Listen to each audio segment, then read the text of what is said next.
15년쯤 전에 제가 그 책을 보다가 이 초연결 사회라는 제목을 책을 본 적이 있습니다. 하이퍼 커넥티드 소사이어티라고.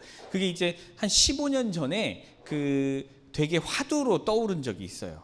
앞으로 시대는 이렇게 될 것이다 라고 하면서 거기서 말한 것들은 이제 뭐냐면, 인류 역사를 보면 새로운 연결이 시작될 때 거기에선 새로운 시장이 나타나고 또 많은 돈이 오고 가게 되고 또 새로운 힘이 시작된다, 이런 얘기였습니다. 그래서 계속해서 우리는 새로운 연결을 만들어야 된다, 그리고 그런 시대가 이제 온다 라는 거였습니다. 그래서 이제 초연결 사회거든요, 하이퍼 커넥티드 소사이어티가.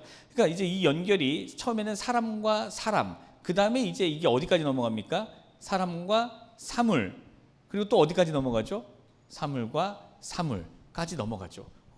저번에 주에 인동 형제 보니까 집에 세탁기가 돌아가는지 건조기가 돌아가는지를 알더라고요, 핸드폰으로 다. 그런 시대가 돼버린 거죠. 그러니까 연결이 그렇게 중요한 시대가 됐습니다. 여러분 보세요. 그 중국이 처음 개방됐을 때에 얼마나 그 많은 신흥 부자들이 탄생을 했습니까? 중국이 그 전까지는 자기들끼리 고립된 공산주의를 유지하고 있다가 이제 국제사회에서 이제 새롭게 이렇게 연결되게 되죠. 세계와 연결되게 됩니다. 거기서 신흥 부자들이 탄생을 했죠. 베트남은 어떻습니까? 베트남도 공산주의를 유지하다가 이제 오픈이 되고 이제 새로운 시장이 열렸고 신흥 부자들이 생겨나고 새로운 국제 관계들이 형성이 되죠. 우리나라도 한국과 베트남의 그 국제 결혼 커플이 굉장히 많이 늘어났다라 그래요. 그 정도로 이제 세계는 연결에 이렇게 목을 메고 있습니다. 어떻게든지 연결되려고 하고 있고 어떻게든지 거기서 새로운 힘을 얻어내려고 하고 있습니다. 옛날에 오랫동안, 아주 오랜 시간 동안 다 때려 부시고 이제 앞으로 점점 더 심해질 거예요. 이제 힘이, 우리는 노쇠해가고 저 친구는 강성해지기 때문에 어쩔 수가 없어요 이제.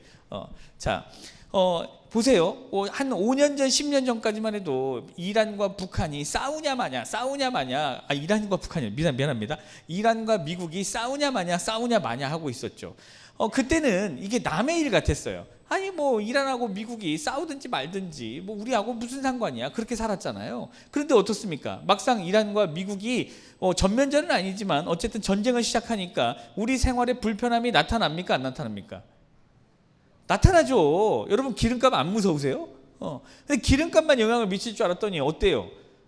오만 것들에 다 영향을 받게 되죠. 그 기름을 통해서. 우크라이나와 러시아가 싸우는 일이 우리나라하고 지정학적으로 전혀 상관없는 엄청나게 멀리 떨어진 일이잖아요. 연결도 안 돼 있어요. 근데 그런 나라가 우리나라하고 그 나라가 전쟁을 하니까 우리나라에 영향이 미쳐요, 안 미쳐요? 영향이 미쳐져요. 영향이 옵니다. 안 올 수가 없어요. 또 연결돼 있다 보니까 우리나라한테 자꾸 무기를 달라고 하죠, 우크라이나가. 근데 우리나라가 선뜻 주지를 못해요. 왜 못 줘요? 주게 되면 러시아 시장을 버리게 되는 거니까. 그렇게 되는 거죠. 전 세계는 혼자인 것 같지만 어떻게든지 다 연결돼 있다는 거고, 또 거기서 끝나는 게 아니라 이 연결을 강화하려고 하고 또 새로운 연결점을 찾으려고 하는 게 국제 질서고 세계 시장이란 얘기예요. 세상은 어떻게든지 연결되려고 합니다. 왜? 연결을 통해서만 우리가 새로운 힘과 에너지를 얻을 수 있기 때문에. 근데 여러분, 이 시대와 세상이 그토록 열광하는 이 연결되는 일, 뭔가 연결을 통해서 새로운 걸 만들어내는 일, 이게 사실은 그리스도인들이 가장 잘하는 일이라는 거예요. 이 말이 이해가 되시나요? 바울의 공동체를 한번 봅시다. 바울의 공동체는 지역적으로 굉장히 멀리 떨어진 여러 나라에 흩어져 있었어요. 이스라엘에서부터 시작해서 그리스를 넘어서까지 있었습니다. 그럼 보세요. 당시에는 지금처럼 전화가 있거나 뭔가 교통이 발달한 시대가 아니잖아요. 그러면 그 정도 되면 떨어지죠. 그냥 끝난 거예요. 여러분 보세요. 여기서 누군가 이사를 가요. 그럼 어떻게 되는 거예요? 끝난 거예요. 잘 가, 행복하길 바래요. 그렇게 되는 거잖아요. 근데 요즘 시대에도 이러는데, 바울의 공동체라고 하면 여러분 어디 한 지역만 얘기할 수 있습니까? 바울의 공동체는 어디 교회인가요? 오랫동안 신앙생활 하신 분들도 말을 못해요. 왜? 하나가 아니니까요. 여러 지역으로 흩어져 있어요. 그러면 이들이 떨어져 있었냐라고 본다면 육체적으로는 떨어져 있어요. 그런데 신앙적으로는 어떻게 되어 있나요? 연결돼 있죠. 예루살렘에 도움이 절실히 필요했어요. 그랬더니 어떤 일이 일어납니까? 바울의 공동체라고 부르는 바울과 함께 그 예수 믿는 사람들, 그 사람들이 어떻게 해요? 모금 운동을 하죠. 그리고 그걸 어떻게 합니까? 그리스에서부터 이동을 해서 예루살렘으로 넘어가는 바울을 찾아가서 만나요. 터키쯤에서. 자, 굳이 멀리 다시 찾아가서 함께 예루살렘까지 이동을 합니다. 연결돼 있는 거죠. 연결이 쉽지 않았던 시대에도 연결돼 있는 게 바울의 공동체였어요.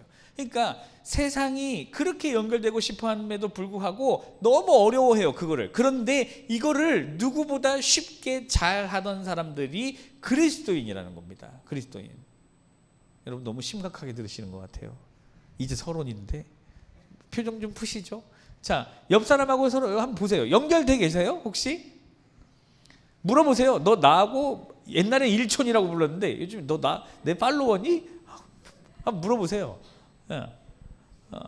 맞아요? 아니에요? 정찬 형제 팔로우들 손 들어보세요. 부끄러워요? 정찬 형제 팔로우 형제들밖에 없네요.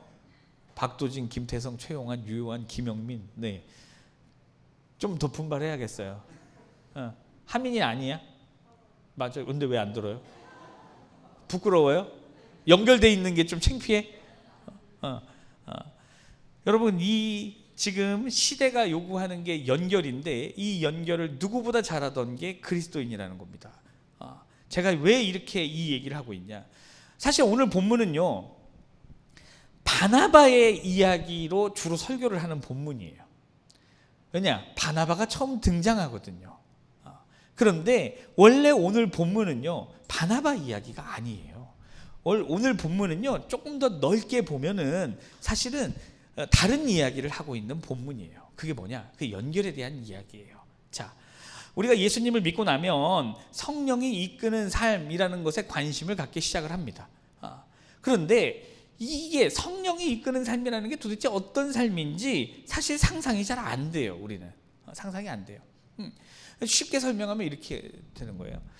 우리 황인동 형제가 고혜연 집사랑 결혼을 했죠. 결혼을 했고 집사의 직분을 받았어요. 자, 둘은 떨어질 때도 있고 붙을 때도 있겠죠.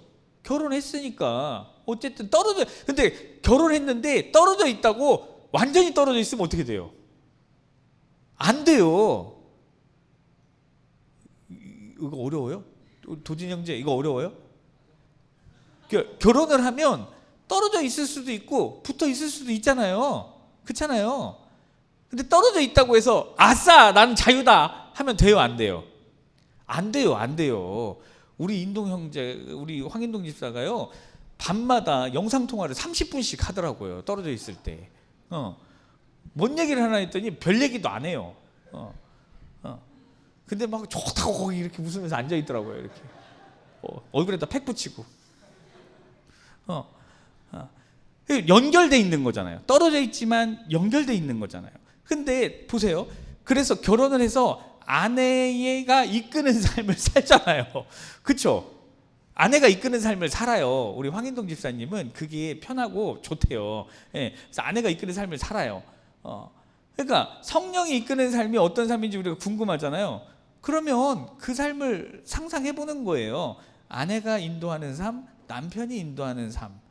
약간 비슷한 결이 있어요, 보면요. 자, 성령이 이끄는 삶이라는 게 도대체 어떤 식으로 작동이 되는 건지, 어떻게 살게 되는 건지 사실 예수님을 믿고 나면 궁금해요. 그런데 이걸 우리가 제대로 알기가 좀 어려워요. 성경 속에서 도대체 어떤 부분을 봐야 될지도 헷갈려요. 그런데 오늘 본문이요, 그 궁금증을 상당히 많은 부분 해소시켜 줍니다. 성령이 이끄는 삶이 어떤 식으로 작동되는지, 우리 어쨌든 작동이 돼야 되는 거잖아요. 그럼 어디서 전기 코드를 꼽아서 어떻게 스위치를 어디를 스위치고 그걸 뭘 눌러야 이게 움직이는지, 그거를 오늘 본문이 제법 잘 보여준다는 거예요. 지지난주와 지난주 설교를 여러분 한번 떠올려 보세요. 기억나실 거예요. 제가 얘기하면 사울은 예수 믿는 사람들을 핍박하고 잡아다가 감옥에 집어넣는 것을 자신의 사명으로 알고 살던 사람이에요.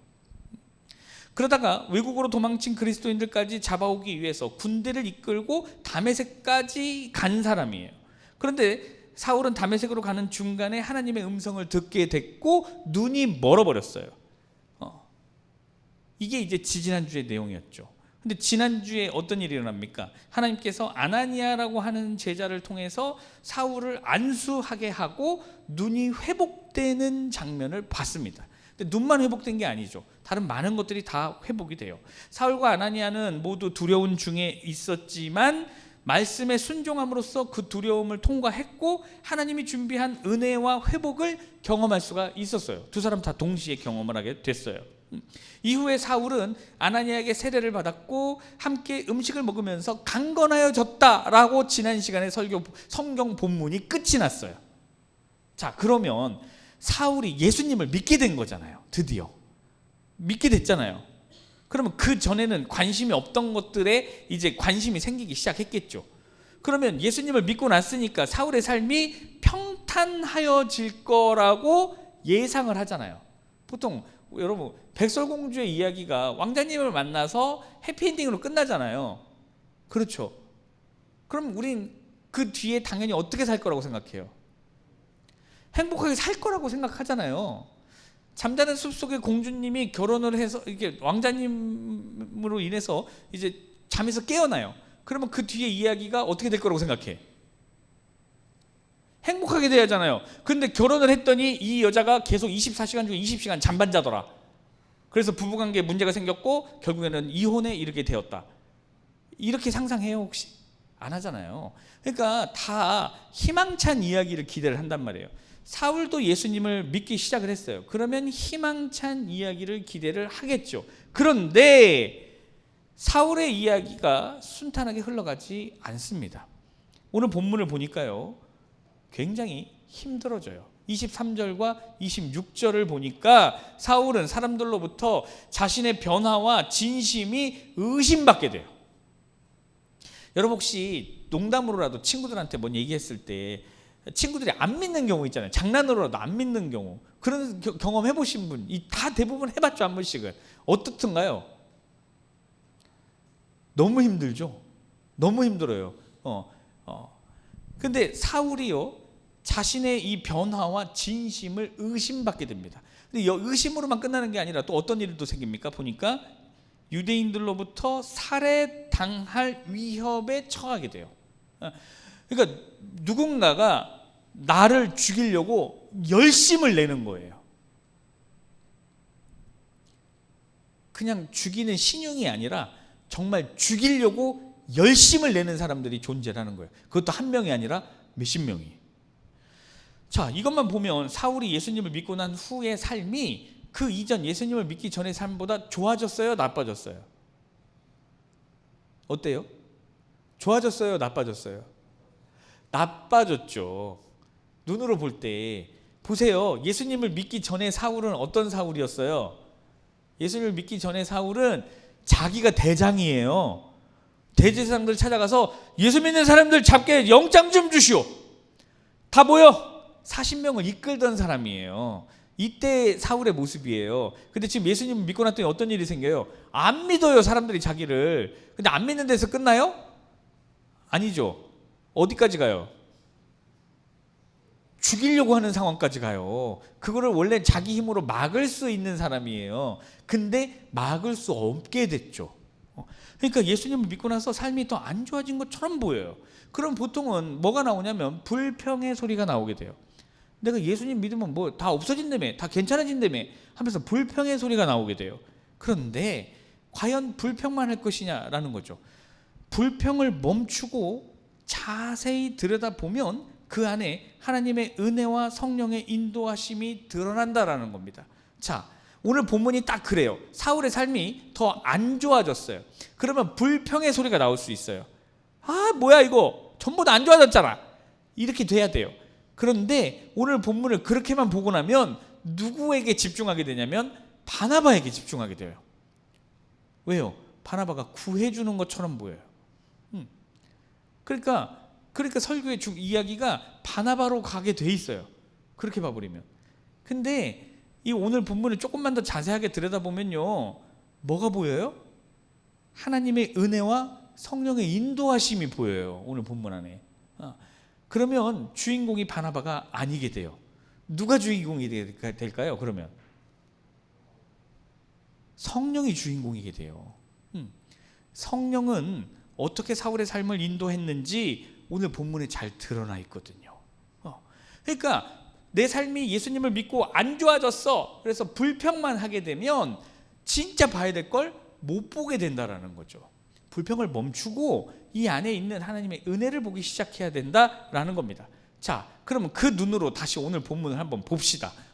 사울의 삶이 안 좋아진 거, 그 불평을 멈추고 오늘 본문 안에 사울에게 내려진 하나님의 은혜와 성령의 인도하심이 뭐가 있었지? 라고 살펴보기 시작을 했더니 오늘 본문 이 읽은 짧은 구절 안에만 성령이 4번에 걸쳐서 사울의 삶을 인도하는 모습을 발견하게 된다는 겁니다. 어떻게 발견했냐? 어떻게 인도하셨냐? 첫 번째, 성령은 사울에게 힘을 주십니다.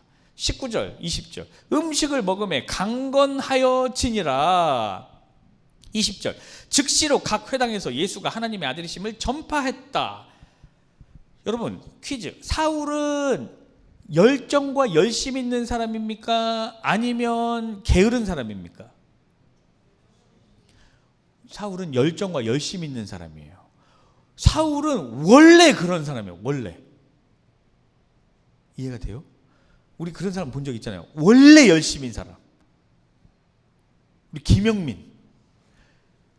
김영민이 열심히 해요? 이상해요? 안 놀랍죠? 그냥 가끔 보면 경이롭기까지 해요. 저 에너지가 어디서 나오는 거지? 하고. 그러니까 사울이 원래 그런 사람이에요. 사울은 원래 열심과 열정이 있는 사람이에요. 그 사람은 그리스도인들을 박해할 때도 남들보다 열심히 했고 다메섹까지 220km를 한숨에 달려온 사람이에요. 원래 열심히 해요. 원래. 열정과 열심이 넘쳐나던 사람이에요. 근데 이 사람이요, 어떻게 되냐면 22절에 뭐라고 합니까? 시작할 때 힘을 어떻게 해요? 더 얻어. 힘이 없어요 지금? 아니죠. 19절 20절에서 이미 사울은 강건해졌어요. 그러니까 원래 자기가 가지고 있던 열심과 열정은 회복된 상태예요. 그런데 22절에서요 뭐라 그래요? 사울이 힘을 더 얻었다 그래요. 더 얻었다고. 이게 무슨 차이냐면 19절 20절에 회복된 힘, 그거는 원래 사울이 가지고 있는 힘이에요. 사울의 힘은 어디서 나와요? 앞에 구절을 보면, 앞에 내용들을 보면 사울의 힘은 자기 확신에서 나오는 힘이에요. 이게 맞아. 이거 해야 돼. 지금 해야 돼. 이게 사울을 움직이던 힘이에요. 이게. 그런데 22절에서 사울이 힘을 더 얻게 돼요. 이 힘은 어떤 힘이냐면 성령이 더하여 주신 힘이에요. 성령이. 그래서 22절에 뭐라 그래요? 사울은 힘을 더 얻어 예수를 그리스도라 증언하여 다메섹에 사는 유대인들을 당혹하게 했다라 그래요. 당혹하게 했다고. 겉으로 볼 때는 전이나 후나 크게 달라 보이지 않아요. 왜? 원래 열심인 사람이니까 그냥 원래 열심인 그 열심인가 보다 이렇게 보여요. 그런데 자세히 들여다 보니까 달라요. 사울을 움직이는 힘, 사울을 움직이는 에너지가 22절 이전에는 자기 확신으로 인한 힘이었거든요. 그런데 그게 22절부터 바뀌었어요. 어떻게 바뀌었어요? 성령이 채워주시는 힘으로 사는 사람, 이렇게 바뀐 거예요. 지금 성령이 인도하는 삶은요, 그 힘과 에너지도 성령께서 채워주십니다. 내가 이걸 무슨 힘으로 하지? 내가 이걸 뭔 열심으로 하지? 그거를 성령이 인도하는 삶은 성령이 채워주신다라는 거예요. 우리 가끔 보면 이 공동체 안에서나 신앙생활하는 때 보면 누가 봐도 약해 보여요. 누가 봐도 기운이 없어 보여요. 그냥 아파 보여요. 그런데 신앙적 열심과 에너지가 넘치시는 분들이 있어요. 저분들은 어떻게 저러지? 성령이 주시는 힘으로 사는 거예요. 사울은 그전에 자기 확신으로 사는 힘이었어요. 그런데 이제 달라졌어요. 뭘로 달라져요? 성령이 주는 힘으로 사는 사람. 이렇게 달라진 거예요. 그게 성령이 사울에게 첫 번째로 이끄신 방법이에요. 자, 성령이 사울을 어떻게 이끌었냐 보니까 두 번째는 성령은 사울이 죽음을 피하도록 도와주셨어요. 23절, 24절입니다. 사울이 열심히 복음을 전했더니 다메섹에 살고 있던 유대인들 중에 자신들의 존재에 대한 위협을 받는 사람들이 나타났어요. 아마 대체적으로는 그 생존, 그러니까 이 생업에 대한 위협을 받는 사람들이 나타났을 것 같아요. 당시에 그걸 생각해 보세요, 여러분. 여기 다메섹은 외국이잖아요. 그러면 외국이라 해도 유대인들은 제사를 드렸거든요. 근데 물론 예루살렘에 가서 드리는 제사와는 다르겠지만 그래도 뭔가 제사 비슷한 게 드렸어요. 예배를 드렸단 말이에요. 그러면 이제 개 중에는 그런 사람들이 생겨났을 것 같아요. 제 예상에는. 여러분, 이건 예루살렘에서 온 거예요. 요거를 사서 헌물을 하시면 하나님이 더 좋아합니다. 이게 지금 예루살렘에서 유행하고 있는 거예요. 요걸 해보시는 게 어떻습니까? 이렇게 장사하는 사람들이 분명히 있었겠죠. 그러면 이 장사하는 사람들은 그 장사를 뭘로 했을까요? 당연히 그거를 관장하는 사람들에게 돈을 줬겠죠. 이런 생계의 위협이 생기는 거죠. 자, 그런 사람들이 어떻게 합니까? 사울을 죽이려고 마음을 먹어요. 사울을 잡으려고 어떻게 하냐면 다메섹으로 들어오는, 이 다메섹 성이거든요. 이 성 안으로 드나드는 모든 문을 밤낮으로 감시하기 시작을 합니다. 개미 새끼 한 마리 못 나가죠. 여러분 생각해보세요. 성을 드나드는 문이 있어요. 그럼 당연히 성벽이 있겠죠. 높은 성벽이. 그러면 사람들이 이걸 나갈 수 있어요, 없어요? 못 나가요. 문만 지키면 돼요. 문만 지키면. 근데 문을 밤낮으로 지켜요. 근데 이 당시에는 모든 성들이 어느 나라나 마찬가지지만 문을 닫는 시간, 문이 열리는 시간이 따로 있었어요. 그러니까 뭐 밤에는 대충 지켜도 괜찮아요. 왜? 어차피 못 나가니까. 근데 여러분 보세요. 사울을 죽이려고 하는 사람들이 문을 지키고 있어요. 자, 사울이 아무리 담대하고 아무리 하나님으로부터 힘을 얻었다 하더라도 이 포위망을 뚫고 성을 빠져나가는 일이 쉬울까요? 어려울까요? 어떻게 생각하세요? 쉬워요? 어려워요? 어려워요. 그런데 거의 어려운 게 아니라 불가능하죠. 그런데 어떤 일이 일어납니까? 25절 한번 보세요. 그의 제자들이 밤에 사울을 광주리에 담아 성벽에서 달아내리니라. 자, 여러분, 이 덕택에 사울이 안전하게 도망을 치게 돼요. 그런데 한번 생각해 봅시다. 사울이 한 일이 뭐예요? 지금 이 광주리에 달아내려서 안전하게 도망을 치게 된 이 일에서 사울이 한 게 뭐예요? 아이디어를 냈나요? 아니면 정확한 타이밍을 사울이 예측을 했나요? 사울이 한 일이 뭐가 있어요? 사울은 아무것도 안 했어요. 사울이 계획을 세운 것도 아니고 사울이 제자들을 동원한 것도 아니에요. 사울은 아무것도 하지 않았어요. 광주리를 가지고 성벽 위로 올라가는 동안, 그리고 광주리를 내리는 동안 모두가 다 열심히 했지만 사울은 아무것도 안 했어요. 근데 여러분 생각해 보세요. 광주리를 올리는 동안, 광주리를 내려가는 동안 모두가 무방비 상태예요. 무방비 상태. 누구든지 군인이 저기 사울이다 라고 외치면 다 죽어요. 그런데 이 일이 가능했어요. 사울이 도망을 쳐요. 안전하게. 제자들은 잡혔어요? 안 잡혔어요? 안 잡혔어요. 이게 어떻게 가능해요? 사울은 아무것도 하지 않았지만 성령께서 제자들에게 용기를 주셨고 모두가 안전하게 죽음을 피할 수 있게 해주셨어요. 사울이 한 일이 없어요. 성령이 하셨어요. 성령이 사울을 어떻게 인도했냐? 세 번째 방법은 성령은 사울에게 생각도 못한 변호인을 주십니다. 26절 27절이에요. 자, 다메섹에서 겨우 목숨을 건진 사울이요 예루살렘을 향합니다. 예루살렘을 가서 사울이 뭘 하고 싶었냐면 거기서 사도라고 부르는 자들 있잖아요. 그 사람들이 너무 만나고 싶었어요. 왜요? 이제 내가 예수님을 믿고 났더니 옛날에 있었던 일도 사과도 하고 싶고 또 나의 이 변화된 간증의 이야기도 하고 싶고 그런 거예요. 여러분 보세요. 예수님을 믿고 나니까 예수님을 믿은 이야기가 너무 하고 싶은 거예요. 그 얘기를 누구랑 할 수 있어요?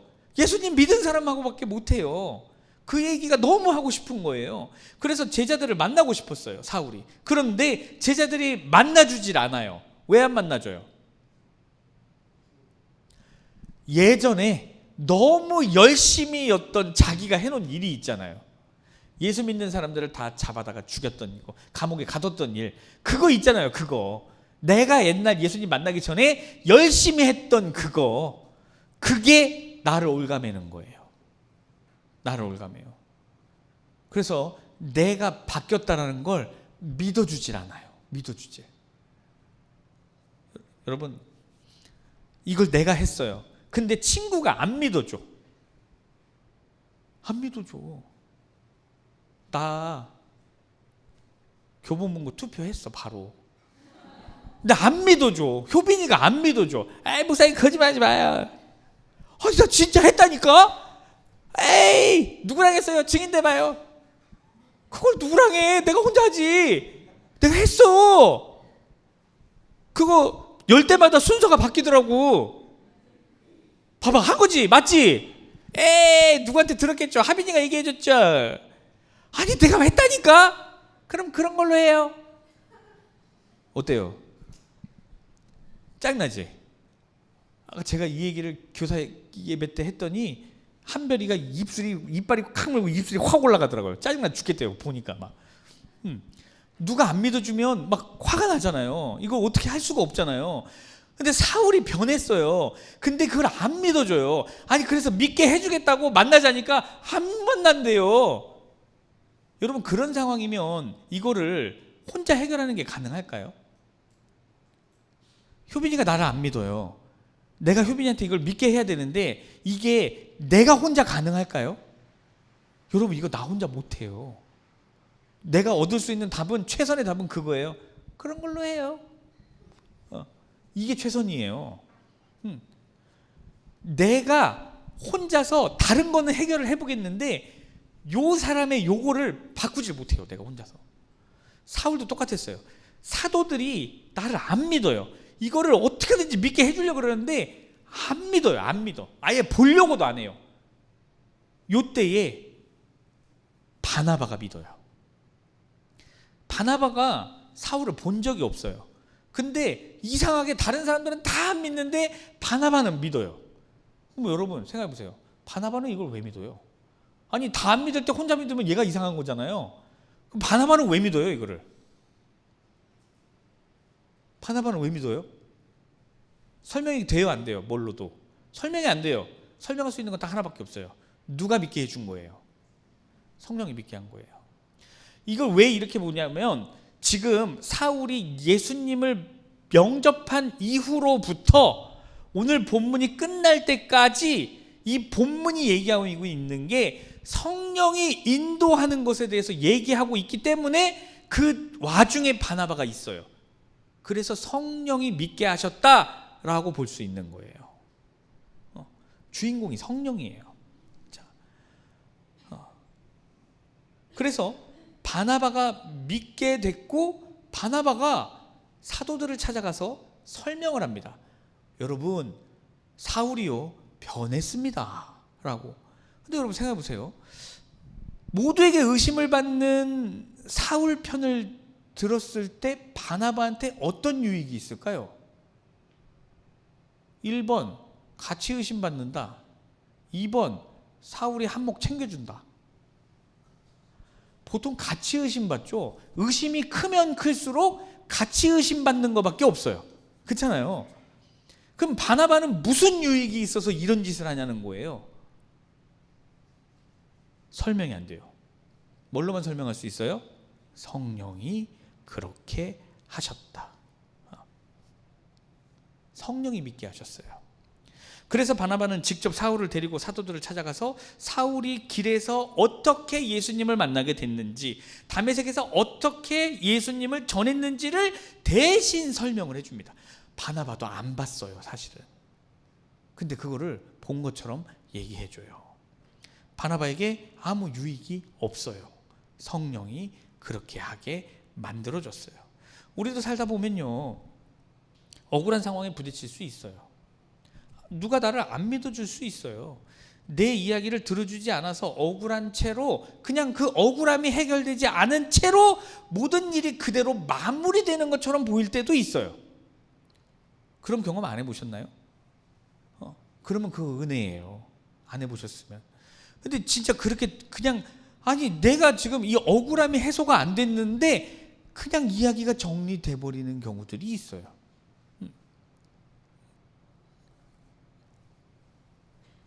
옛날에 우리 한준수 집사가 저한테 그런 얘기를 했어요.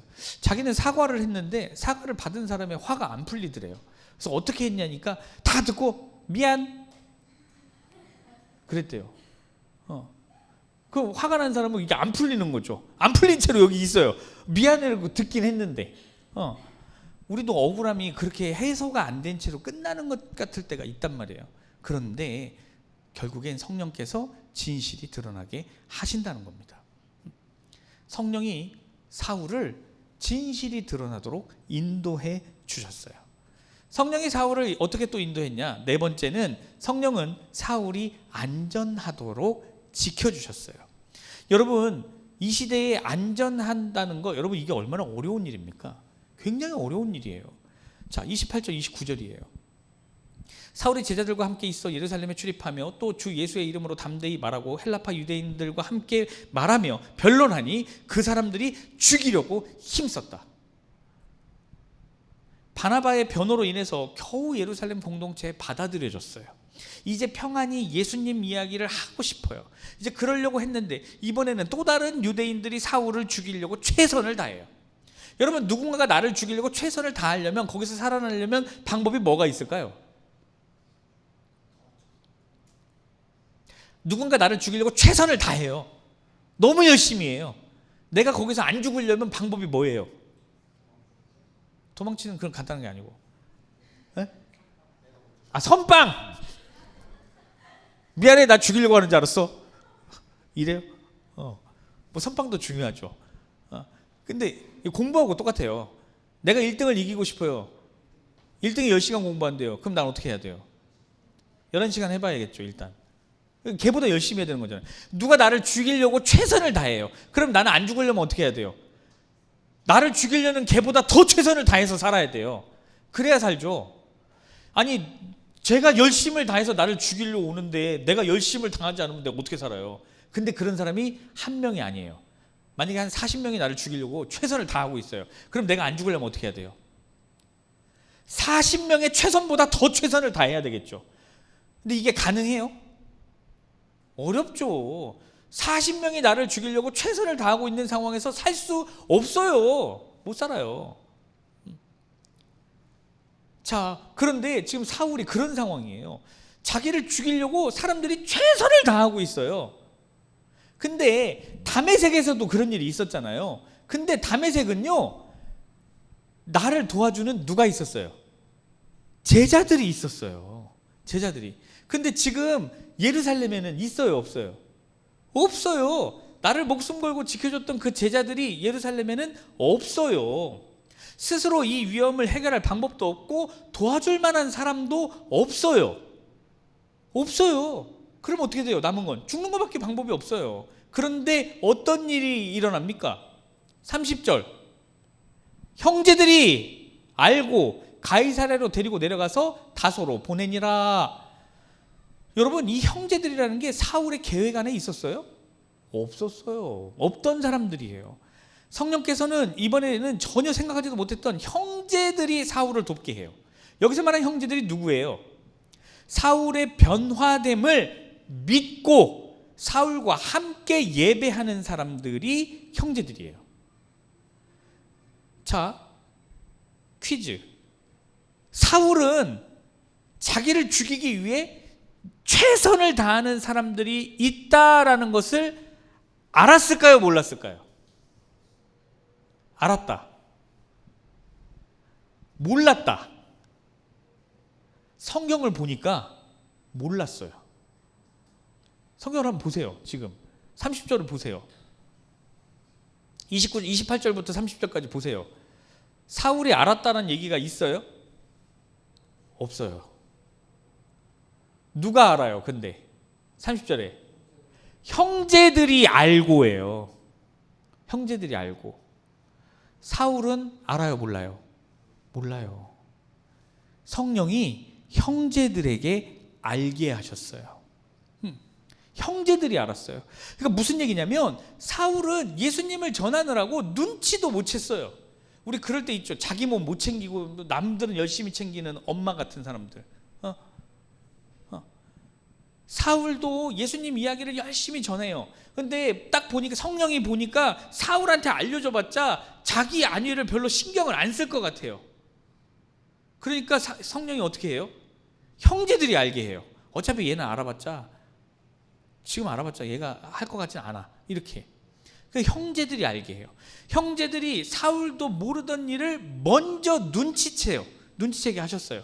그래서 어떻게 합니까? 형제들이 사울을 데리고 예루살렘 성 밖으로 나가서 가이사랴라는 데까지 동행해서 가요. 거기까지. 왜 같이 갔을까요? 왜? 안전하게 지켜주려고. 가면서 무슨 일이 생길지 모르니까 안전한 데까지 같이 가줘요. 성령께서 형제들을 통해서 사울을 안전하게 지켜주셨어요. 여러분, 오늘 본문이 사도행전 9장 22절에서 31절, 굉장히 짧은 본문이에요. 근데 이 짧은 시간 동안 성령이 몇 번 일하셨습니까? 4번. 드러난 것만 4번이에요. 이 짧은 시간 동안 성령께서는 사울에게 힘을 주시고 죽음을 피하게 하시고 변호인을 세워주시고 안전하게 지켜주셨어요. 지금 성경이요, 변화된 사울, 예수님 믿은 사울을 성령이 어떻게 이끄시는지를 지금 보여주고 계신 거예요. 그런데 성령께서 사울에게 행하신 이 4가지 인도하심을 보면 한 가지 중요한 공통점이 발견됩니다. 어쩌면 가장 중요한 공통점일 거예요. 성령이 어떻게 일하는지 그 특징이 있어요. 혹시 발견하셨습니까? 성령이 어떻게 일하십니까? 그걸 다른 말로 하면 성령은 언제나 사울이 속한 공동체를 통해 일하셨다는 겁니다. 사울은 스스로 도망칠 생각도 없었고 스스로 변호할 수도 없었고 스스로 자신의 안전을 지키지도 못했어요. 성령은 제자들에게 용기와 지혜를 주셔서 사울을 광주리에 담아 성벽 밖으로 내릴 수가 있게 하셨고, 바나바에게 사도들 앞에서 사울을 변호할 담대함을 주셨고, 또 예루살렘의 형제들이 사탄의 계략을 빨리 눈치챌 수 있도록 영적 예민함을 주셨고, 사울을 다소로 안전하게 피신시킬 수 있도록 치밀함과 신속함을 주셨어요. 제자들, 바나바, 그리고 예루살렘 공동체의 형제들, 성령은 언제나 공동체를 통해서 사울을 인도하셨습니다. 31절, 그리하여 온 유대와 갈릴리와 사마리아 교회가 평안하여 든든히 서가고 주를 경외함과 성령의 위로로 진행하여 수가 더 많아지니라. 여러분, 사울은 원래 자기 확신으로 움직이던 사람이었어요.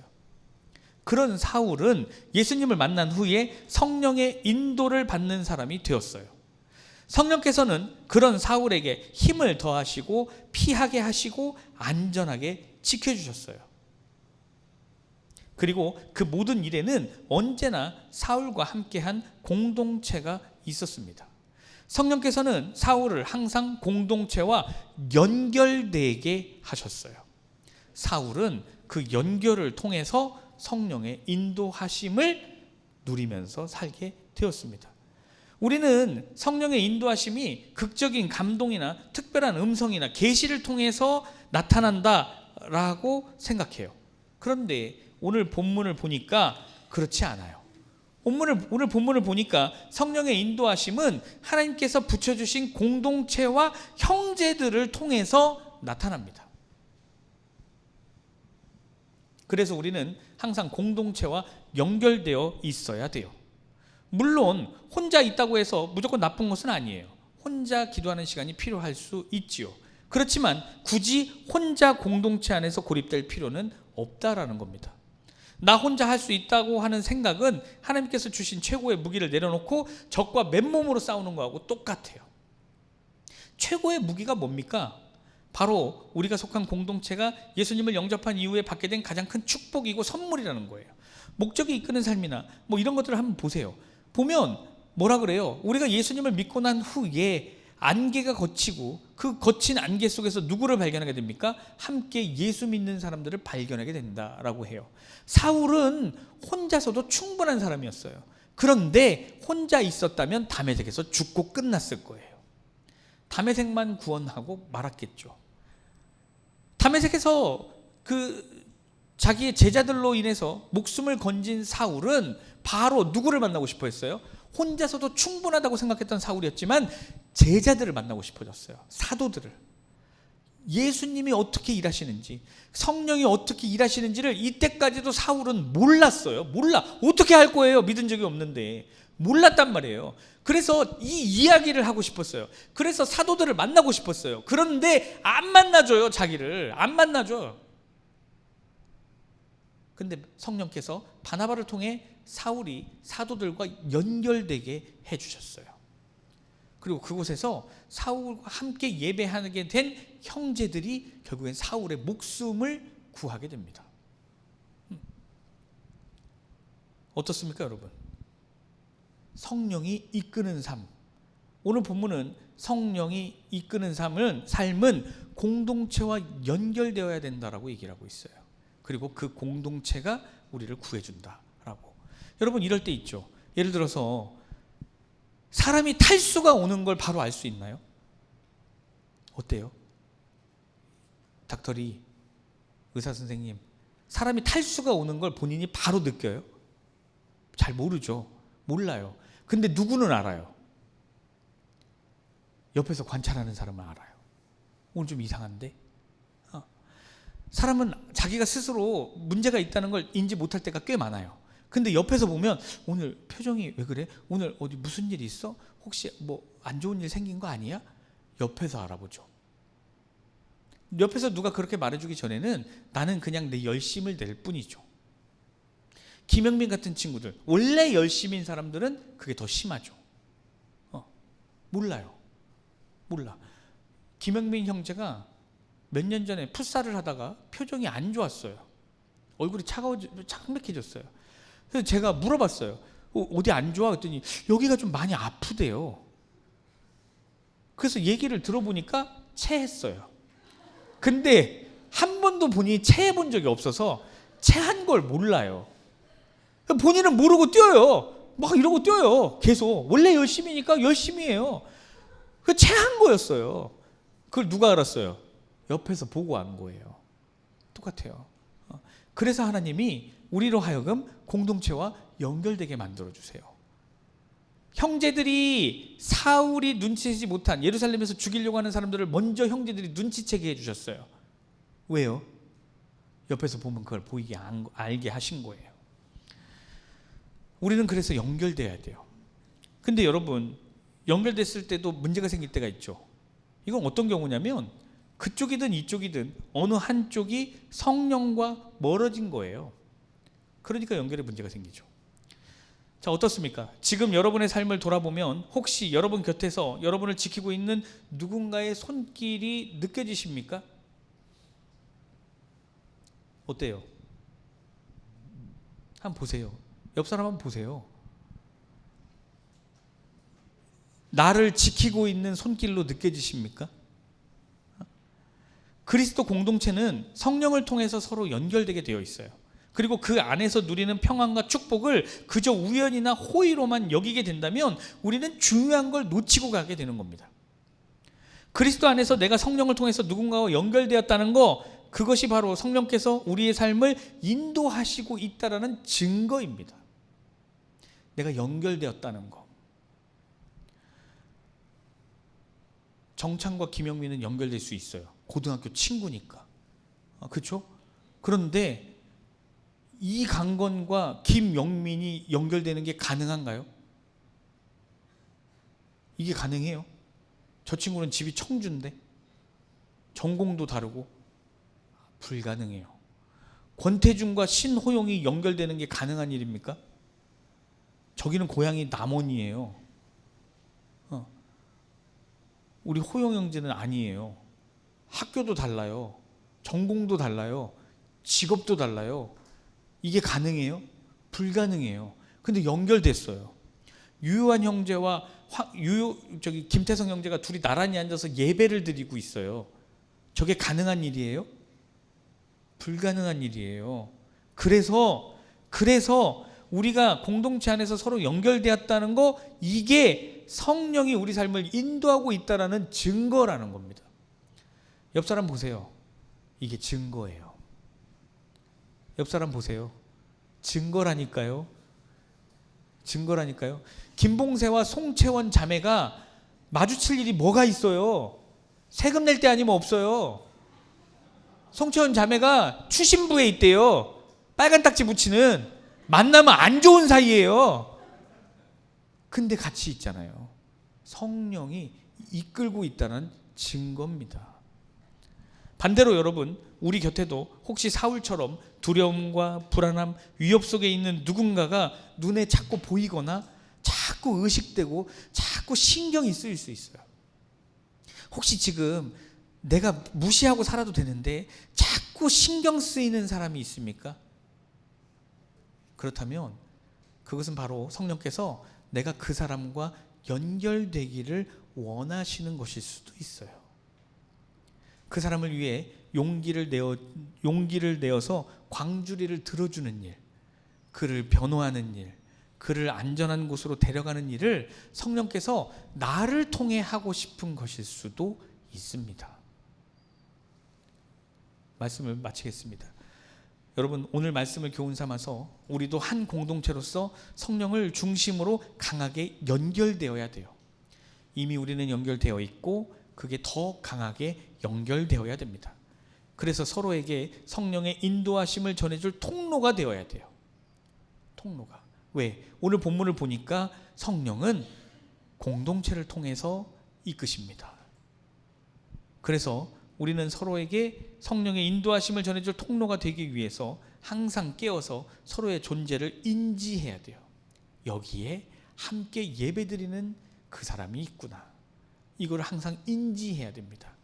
그렇게 때로는 하나님이 준비하신 성령의 인도하심을 받기 위해서, 때로는 누군가에게 도움의 손길이 되어주기 위해서 성령의 음성에 세밀하게 반응할 수 있도록 늘 말씀을 가까이 하며 믿음을 지켜내는 저와 여러분 되길 주님의 이름으로 축원합니다.